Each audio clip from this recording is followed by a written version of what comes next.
of Famer Cal Ripken Jr. and he threw out the first pitch today. So what does bring you to Houston? I was here for a couple of reasons, but mostly my corporate relationship with Northern Safety.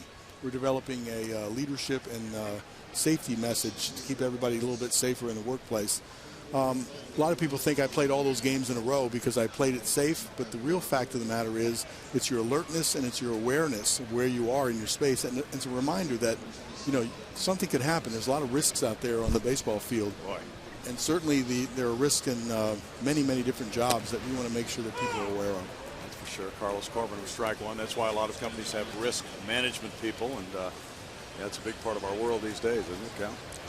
Well, no doubt about it. And I think the biggest protection that I had was that I was very much aware of where you were in that moment. And Dad used to always say, sometimes you got to kick yourself in the tail a little bit because it's easy to go through the motions.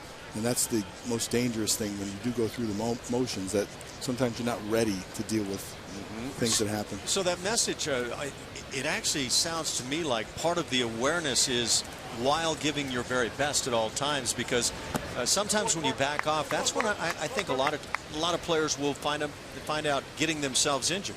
Well, that's exactly right. Is that if you play it safe, first of all, you're not going to be as productive. You're kind of playing it a little bit less than you are. But I think your guard goes down, and your guard needs to be up at all times. Turning a double play at second base, if you think there's a routine double play and the guy's not coming into you and you let your guard down, and all of a sudden he comes up underneath you at the end, and you're not ready for it, you step on him, you fall down, you sprain an ankle, and then you're not playing. You talked about your dad, tremendous work ethic, obviously, and then you take it to a different level with games played, but you weren't out there just to add to the games played every day. I was just getting into watching my highlight right there. Which number stance was this? I don't know. I stood up pretty much upright early in my career and dove to the outside corner, and then I started spreading out and getting a little closer. And I did have 1,000 different stances. Didn't we all? Some of them worked, some of them didn't. Strike one to Jonathan VR. And as the streak went on, people were just amazed by the fact that you were able to take the field for so many games without missing, and that shortstop, an extremely active position. You're exposed on that pivot, as you mentioned, and then later on you were a third baseman. But now looking back on it, do you have some different thoughts now about how you were able to achieve that streak? Yeah, I mean, I had a physical size and a physical presence and a resiliency that served me well. I could stay away from injuries, and I knew I could play a little bit less than 100%. I think everybody does. If no matter what position you're in, you're 100% the first day of spring training, I think, and then it's somewhere less all the way through than that. But the mental grind, I think most players, if you're able to play one season all the way through, and if you're an everyday player and you're playing 155 games, it's the same as playing 162. You're not getting the real benefit of those 7 off days. And it's the mental frame of mind and being positive and knowing that you can meet that challenge each and every day that's the hard part to get past. Sure. Top the ball goes foul third base side, and shortstop is in the game, involved in every pitch, and sort of the captain of the infield. So there is that mental process that just really went. Was it tougher mentally when you got to late August than physically sometimes?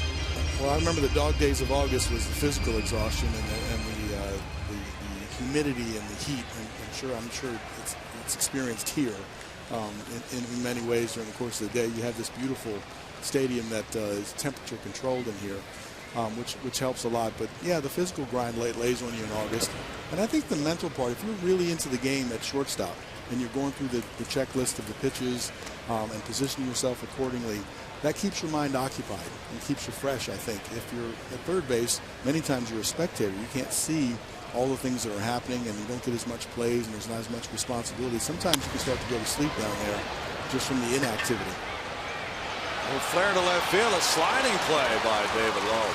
Well, I imagine through the years you've talked to so many players. I played a little bit, and I mean, from the moment you get up in the morning, you start hearing these injuries that guys will come up with, bizarre injuries.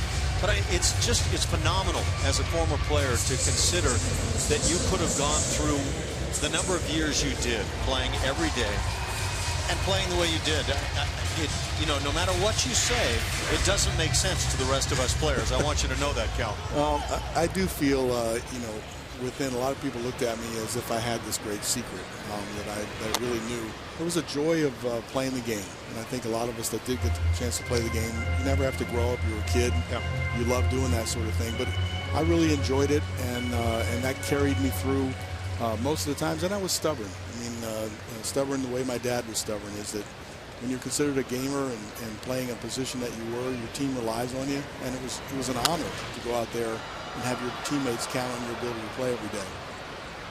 And let's say you were slumping, but you always thought, this is the day I'm going to break out of this slump here.